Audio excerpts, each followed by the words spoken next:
कांदा प्रश्नामुळे नाशिक, पुणे, नगर आणि सोलापुरात लोकसभा निवडणुकीत महायुतीला फटका. उपमुख्यमंत्री अजित पवारांची कबुली.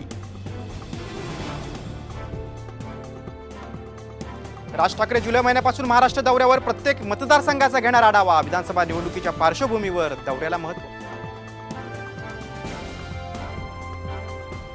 चिंचवड मतदारसंघात भाजपकडे जगताप कुटुंबियांव्यतिरिक्त इतर पर्याय. भाजपचे माजी सरचिटणीस अमोल थोरात यांची प्रतिक्रिया. नाशिकमध्ये एनआयची मोठी कारवाई. सट्टेबाजी सायबर फ्रॉड प्रकरणी एकाला अटक. मानवी तस्करी आणि सट्टेबाजीत आरोपीचा सहभाग. चंद्रपुरात स्मार्ट मीटर विरोधात आंदोलन. ठाकरेंच्या शिवसेनेचं बल्लारपूर शहरात फडणवीसांचा पुतळा जाळून निषेध.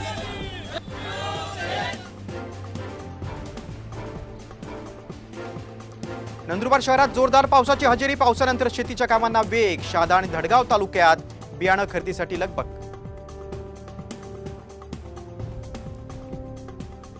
नंदुरबारमधल्या नवापुरात आदिवासींच्या जमिनीवर खासगी कंपनीचा परस्पर सर्वे. सत्यशोधक शेतकरी सभेचा आंदोलनाचा इशारा.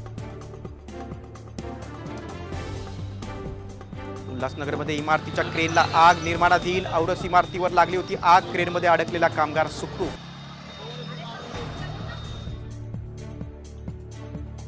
नागपुरातील धामणा परिसरात जोरदार पाऊस. अचानक आलेल्या पावसामुळे नागरिकांची तारांबळ.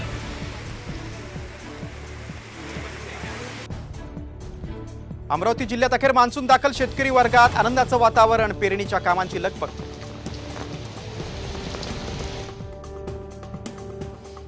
संभाजीनगरच्या वैजापूर तालुक्यात वीज पडून एकाचा मृत्यू. 3 जण जखमी. मराठवाड्यात 14 दिवसात वीज पडून 20हून अधिक जणांचा मृत्यू.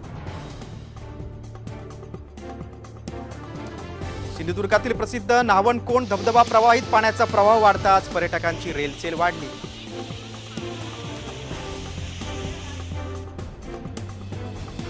भंडारा जिल्ह्यात दिवसाढवळ्या वाघानं केली म्हशीची शिकार. परिसरात वाघाचा वावर असल्यानं नागरिक भयभीत.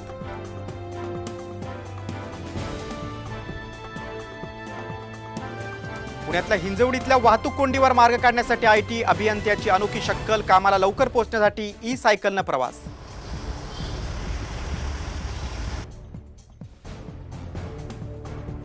भारताची आंतरराष्ट्रीय मास्टर दिव्या देशमुखचं यश. जागतिक ज्युनियर चेस चॅम्पियनशिपमध्ये सुवर्ण पदक.